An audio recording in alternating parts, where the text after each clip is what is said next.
मंगल मूर्ति राम दुलारे, आन पड़ा अब तेरे द्वारे। हे बजरंग बली हनुमान, हे महावीर करो कल्याण, हे महावीर करो कल्याण। तीनों लोक तेरा उजियारा, दुखियों का तूने काज संवारा।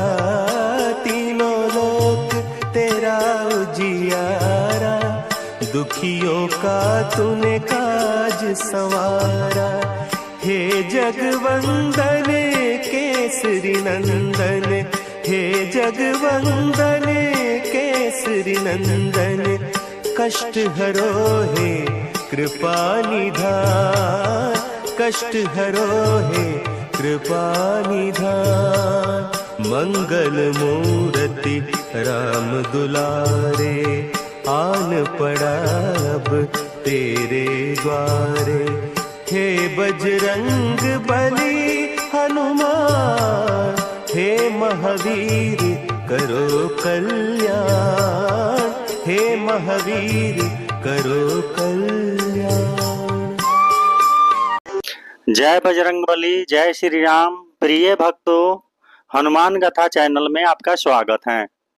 पिछले एपिसोड में हम जाने थे कि क्यों यमदेव अंजना का प्राण ले लिए थे और प्राण लेकर जा रहे थे कुबेर लोक में।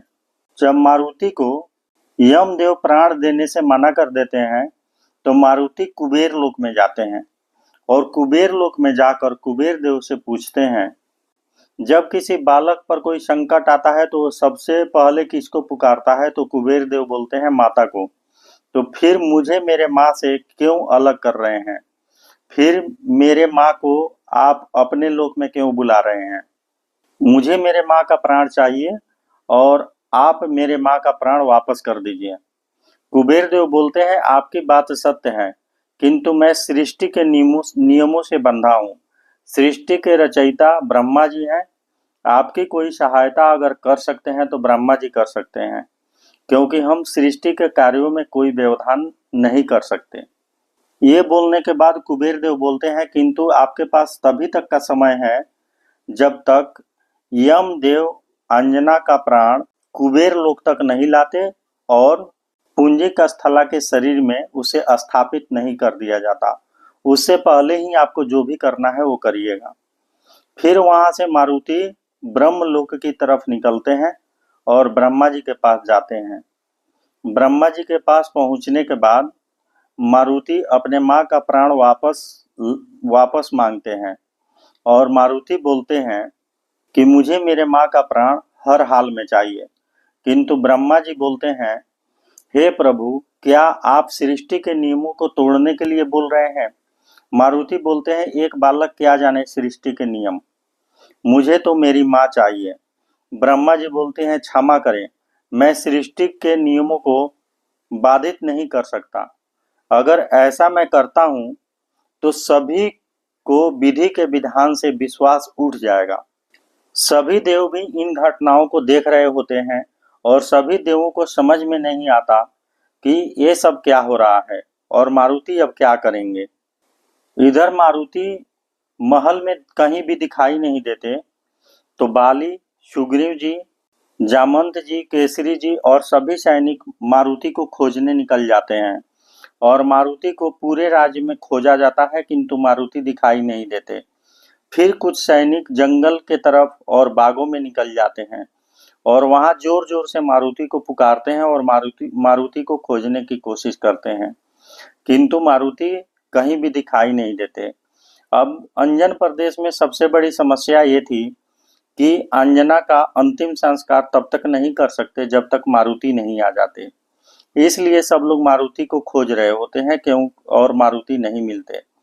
इधर जब ब्रह्मा जी के तरफ से भी मारुति को कोई सहायता नहीं मिलती है और मारुति समझ जाते हैं कि अब हमारा सहायता कोई भी देव करने वाले नहीं है, तो फिर मारुति जोर जोर से रोने लगते हैं। मारुति इतना जोर से रोने लगते हैं कि पूरे ब्रह्मांड में उनके रुदन की आवाज जाने लगती है और चारों तरफ त्राही त्राही मच जाता है।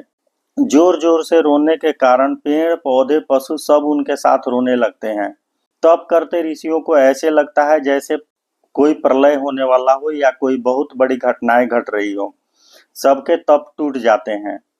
इस तरीके से चारों तरफ त्राही मच जाती है। मारुति फिर और जोर जोर से रोने लगते हैं तो स्वर्ग लोक के सभी देवताओं को भी ये सहना भारी पड़ने लगता है और सभी देव अपने अपने कान को बंद करने लगते हैं। थोड़ी ही देर में ब्रह्मा जी सृष्टि की रचना नहीं कर पाते क्योंकि मारुति का रोदन इतना ज्यादा तेज होता है कि ब्रह्मा जी सृष्टि का कार्य करने में असमर्थ होने लगते हैं क्योंकि मारुति के रोने से उनका ध्यान बार बार भंग होने लगता है। इधर विष्णु भगवान का भी यही हाल होता है। वो भी सृष्टि के कार्य को ठीक से नहीं कर पाते और बार बार ध्यान मारुति की तरफ जाता है और वो बहुत ज्यादा विचलित होने लगते हैं। ये सब देखने के बाद ब्रह्मा जी विष्णु जी के पास आते हैं और ब्रह्मा और विष्णु भगवान दोनों आदमी फिर मारुति के पास आते हैं और आकर मारुति को रोकने की कोशिश करते हैं क्योंकि मारुति इतना जोर से रो रहे थे, ये ऐसे लग रहा था जैसे कि मारुति के रोने से सारी सृष्टि का ही नाश हो जाएगा। ब्रह्मा जी के बार बार रोकने पर भी मारुति नहीं रुक रहे थे। फिर विष्णु भगवान और ब्रह्मा जी दोनों मारुति को आश्वासन दिए कि हम आपके माता का प्राण वापस करेंगे। फिर मारुति चुप हो जाते हैं। ब्रह्मा जी और विष्णु जी के साथ मारुति कुबेर लोक के दरवाजे पर आते हैं। तब तक वहां यमदेव भी अंजना का प्राण लेकर पहुंच चुके होते हैं। ब्रह्मा जी तुरंत यमदेव को रोकते हैं और ब्रह्मा जी यमदेव को आदेश देते हैं कि आप अंजना का प्राण मारुति को वापस कर दीजिए।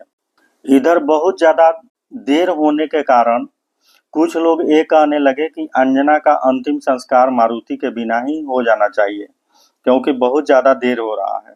किंतु जामवंत जी सबको रोक देते हैं और बोलते हैं नहीं, अंजना का अंतिम संस्कार मारुति के बिना हम नहीं कर सकते। हमें चाहे जितना भी प्रतीक्षा करना पड़े, हमें मारुति की प्रतीक्षा करनी चाहिए। और सब लोग चिंतित भी होते हैं और मारुति की प्रतीक्षा भी कर रहे होते हैं। मारुति अपने माँ का प्राण लेकर कुबेर लोक से अंजन प्रदेश के तरफ आते हैं और राजमहल से थोड़ी दूर पहले अपने माँ के प्राण को बोलते हैं कि हे मेरे माँ की जीवन ज्योति, आप जाओ और मेरे माँ के शरीर में समाहित हो जाओ, और वहां से छोड़ देते हैं। वो प्राण जीवन ज्योति के रूप में आता है और अंजना के शरीर में प्रवेश कर जाता है। थोड़ी ही देर में मारुति भी राजमहल के अंदर आ जाते हैं। जब जीवन ज्योति अंदर प्रवेश कर जाता है तो अंजना के शरीर में हलचल होने लगता है। अंजना के शरीर में हलचल को देखकर सभी लोग बिल्कुल अचंभित हो जाते हैं कि आखिर ये क्या हो रहा है। सभी लोग बोलने लगते हैं कि आखिर एक ऐसा चमत्कार है जो महारानी जीवित हो गई। बाली बोलते हैं, मैं ऐसा न तो कभी देखा था न कभी सुना था, ये बहुत बड़ा चमत्कार है। मरा हुआ आदमी जिंदा कैसे हो सकता है। सभी लोग अंजना को गले लगाते हैं और खुशियों से झूमने लगते हैं। मारुति पवन देव को प्रणाम करते हैं, पवन देव का धन्यवाद बोलते हैं और बोलते हैं कि हे मेरे पिता, आप ही के मार्गदर्शन के कारण इस कार्य को मैं कर पाया हूँ और मैं अपने माँ का प्राण बचा पाया हूँ। यदि आप मेरे पुत्र धर्म के बारे में नहीं बतलाते तो शायद मैं इस काम को नहीं कर पाता। अंजना के जीवित होने से पूरे अंजन प्रदेश में बहुत ज्यादा खुशियों की लहर हो जाती है और सभी लोग नाचने गाने लगते हैं, एक दूसरे को बधाइयां देने लगते हैं, एक दूसरे को मिठाइयां खिलाने लगते हैं। पूरे अंजन प्रदेश में ऐसे लगता है जैसे आज दीपावली मनाई जा रही हो, आज बहुत बड़ा उत्सव मनाई जा रही हो, और ये सब देखकर सभी लोग बहुत खुश होते हैं। अगले एपिसोड में हम जानेंगे कि अंजना की फिर से क्यों हुई शादी। इस वीडियो को राम भक्त और हनुमान भक्तों तक पहुंचाने के लिए इस वीडियो को शेयर करें। अगर आपको इस वीडियो से कुछ नया जानने को मिला हो तो इस वीडियो को लाइक करें और आगे की कहानी लगातार जानने के लिए हनुमान गाथा चैनल को सब्सक्राइब करें। नमस्कार।